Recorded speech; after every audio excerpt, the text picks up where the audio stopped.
Hello, dear friends. Every day it becomes more complicated to summarize the global situation because of the chaos. Opinion piece. An almost perfect storm. The rainbow comes next. The world changes hands. We are in historic times. The nigredo will give way to the albedo. Sudden events will occur. No one knows the details of the future. We are witnessing the Great Awakening. The dollar outperforms the euro for the first time in 20 years. Let's start. We have what appears to be a perfect storm according to Casvetter, with various components coming together like we have never seen before in history. We are coming to the end of this old era that never served us and only gave us the reason to raise our consciousness and get out of hell.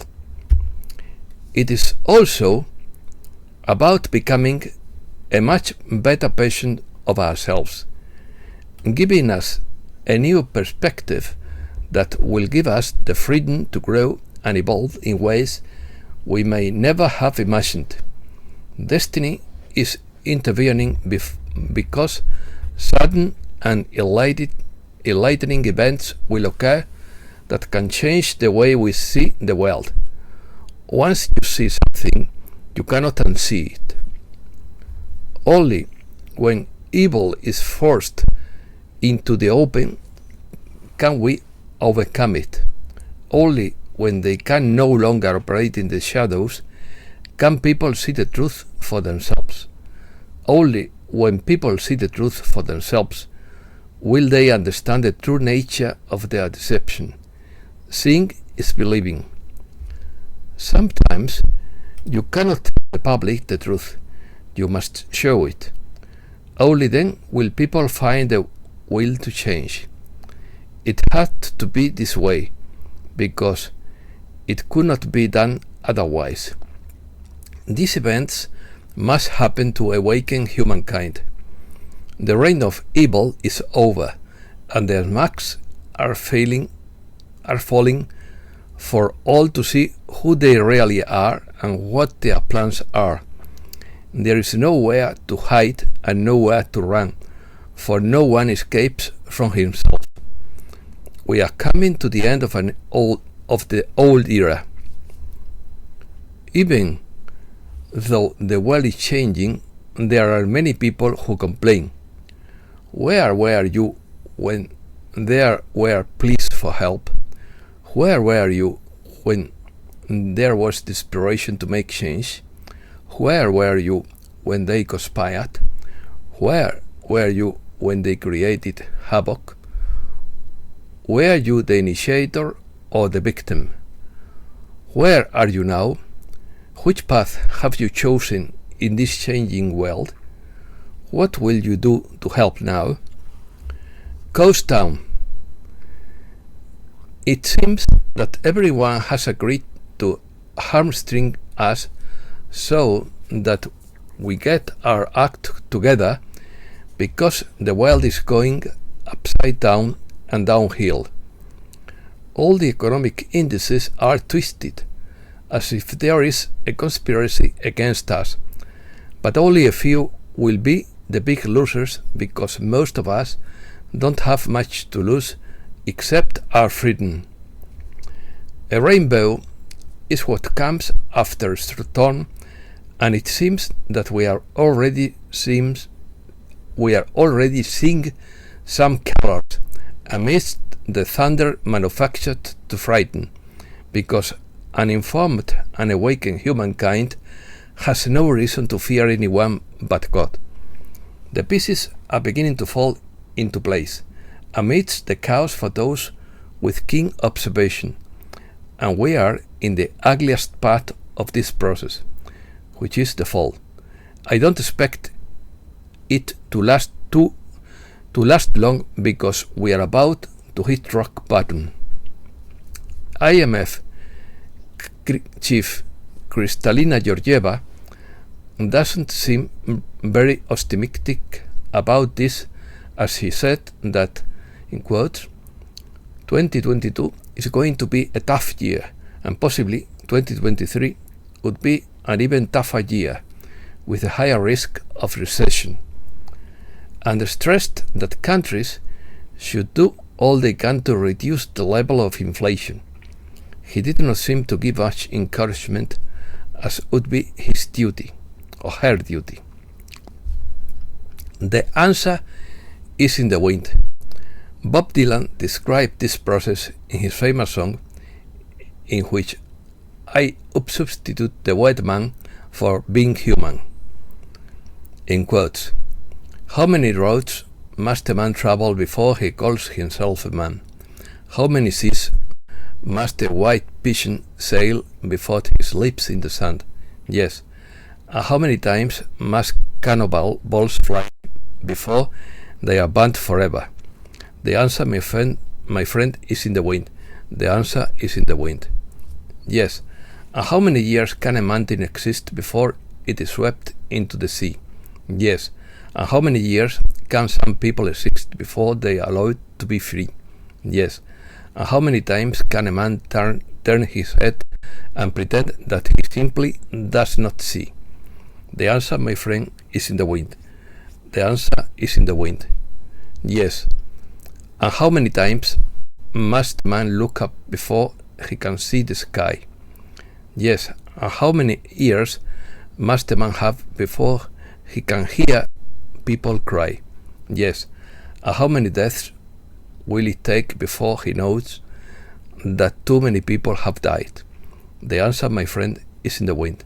The answer is in the wind. Close quotes. Nigredo. In quotes again this phrase. I don't know what's wrong. I see it all black, as the song goes. It is a perfect description of the nigredo phase, an alchemical concept that designates a phase prior to albedo or sublimation in the transmutation of matter. Associated with putrefaction, it involves a dissolution in the raw material for the generation of the superior one. Nigredo has been associated with the planet Saturn, the element lead, and the waning moon. The nigredo, meaning black or blackness, denotes in alchemy the black phase of the great work. That is to say, the initial step in the path of creation of the philosopher's stone, that of putrefaction and decomposition. It is the first, most crucial moment, symbolized by a black raven, in which it is necessary, in which it is necessary to kill all the alchemical ingredients, macerating and cooking them for a long time in a uniform black mass. The nigredo represents the phase in which matter must be decomposed, so that it returns to its primitive stage. That is the condition of the original cause from which all creation originated. First, the elements must be destroyed, so that they can then be recomposed in a higher synthesis. Solve et coagula was precisely the motto of the alchemists, indicating the operations to be carried out, of which dissolution and decomposition constitute the first unavoidable step. The confrontation with the shadow first generates a stagnation, a disillusionment, a setback that slows down the action and shows the ineffectiveness of the convictions. Only then does the reversal occur. The nigredo gives way to albedo. The ever-deepening descent into the unconsciously suddenly becomes an illumination from above. Short news, or breaking news. The United Nations Secretary General describes the negotiation on the export of Ukrainian grain as an important step forward. Russia presents a proposal to solve the problem with Ukrainian agricultural exports. Erdogan offers Zelensky support to start negotiations with Russia.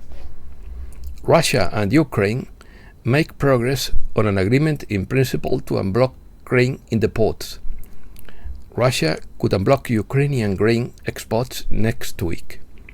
The European Union is stuck in its negotiation to grant more urgent aid to Ukraine. The US is in detailed discussions with the European Union and the UK to agree a price cap on Russian oil. German government approves activation of coal-fired power plants to save gas. The Eurogroup abandons the policy of generalized fiscal aid. MEPS endorse a future law against products that help deforestation. Brussels warns of structural problems in Poland and Hungary. Gazprom announces that it cannot guarantee the proper functioning of the Nord Stream gas pipeline. European officials warn of security risks due to the war in Ukraine. Spain. The Spanish stock market falls 0.87% and touches 7,900 points due to the high CPI in the United States. Electricity prices soar in Spain and exceed 300 euros per megawatt hour for the first time since March, when air conditioning is most needed. Morocco accuses Spain of refusing to help migrants in Melilla. Americas. Cubans in Miami remember 9/11 with messages to Cuba, Biden, Canada, and the European Union. Biden compared the diversity of the Hispanic community to breakfast tacos, in quotes. The National Association of Hispanic Journalists said, in quotes, "We are not tacos. Don't reduce us to stereotypes." López Obrador has a breakfast with Kamala Harris, whom he calls his friend, in quotes. Human Rights Commission asks Mexican government to make reparations for murdered journalists. Reparations, to make reparations, not preparation. Reparation, to repair the damage. Paraguay expects 7 presidents at Mercosur summit. The dollar sets a new high in Chile, and the central bank doesn't rule out intervention. Inflation in Chile will reach 11% in 2022, according to a central bank survey. Castillo asks the United Nations for support to alleviate the food crisis in Peru. Full and credit will open dialogue in Ecuador between the government and indigenous peoples. The President of the United Nations Assembly will visit Guatemala this week. Nicaraguan Parliament approves Cabey Loan in the face of the fuel crisis. Panama's Assembly announces institutional spending cuts amid protests against the government over the rising cost of living. El Salvador shuts down the flow of official information on the emergency regime. The dollar sets a new high in Colombia and closes at 4,625 pesos. Clan del Golfo attack in northern Colombia leaves 1 soldier dead and 4 wounded. A Venezuelan NGO launches a human rights project with European support. An anti-Chavist calls for the defense of the population in the Colombian-Venezuelan border area. The central bank and Guaido's directive wage another judicial round for the 32 tons of Venezuelan gold deposited in London.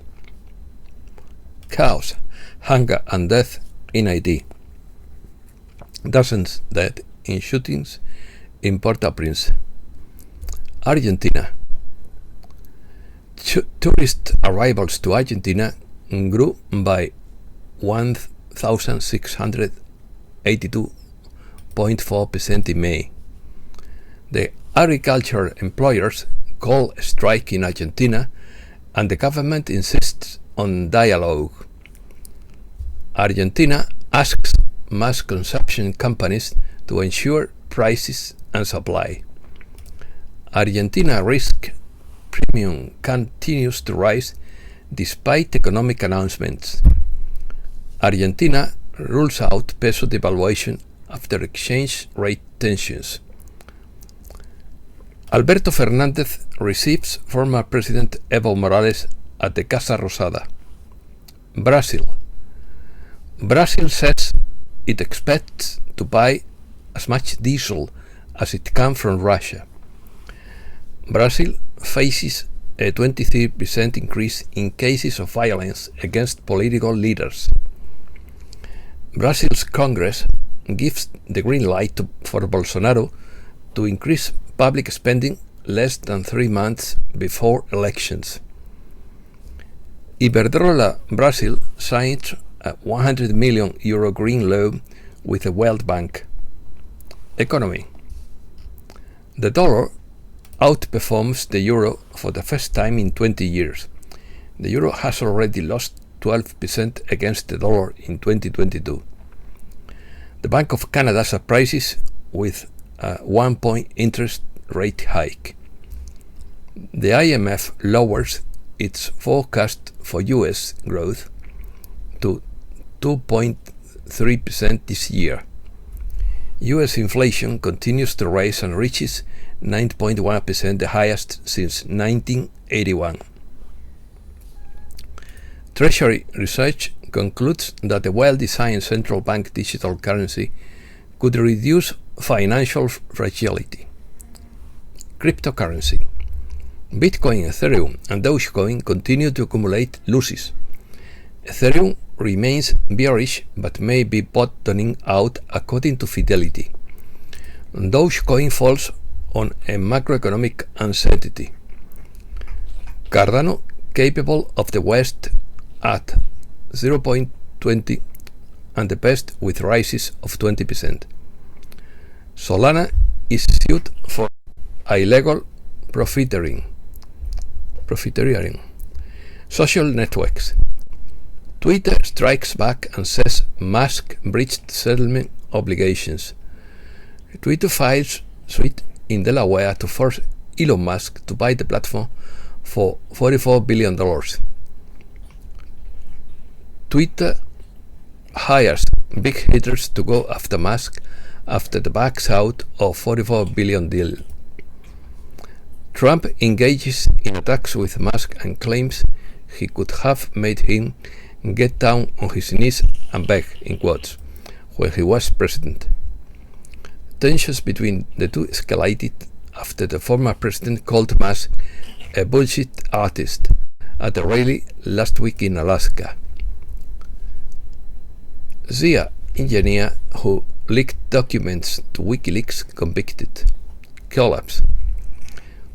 Davos Forum wants Dutch farmers' land. The real reason for the policy high is that the Dutch government wants the land. Farmers are ungovernable, in the sense that they are self-sufficient and own a lot of land. British economist warns that citizens will face shortages next winter thanks to green energy policies. Trains could stop running in the US. A nationwide rail strike could begin on 18th July. California's Democratic governor intends to phase out gasoline-powered cars by 2035, replacing them with electric cars. Currently, there is not enough electricity available in California to protect against blackouts. Asia. Sri Lanka's president has fled for the country. China and the crisis mark the Pacific Leaders Summit. China's banking collapse is currently underway. Saudi Arabia distances itself from the petrodollar. Rapprochement between Turkey and Armenia seeks to end decades of old rivalry. Rumors of war. Russian offensive in the east continues with new attacks on Kharkov. Russian army enters Soledar and Seversk after a protracted battle. Belarusian President Alexander Lukashenko says the West's behavior is pushing the world to the brink of a major and winnable war. Ukrainian forces carry out a US HIMARS multiple rocket launcher attack on Kherson province. And that's all for today. Thanks a lot, dear friends.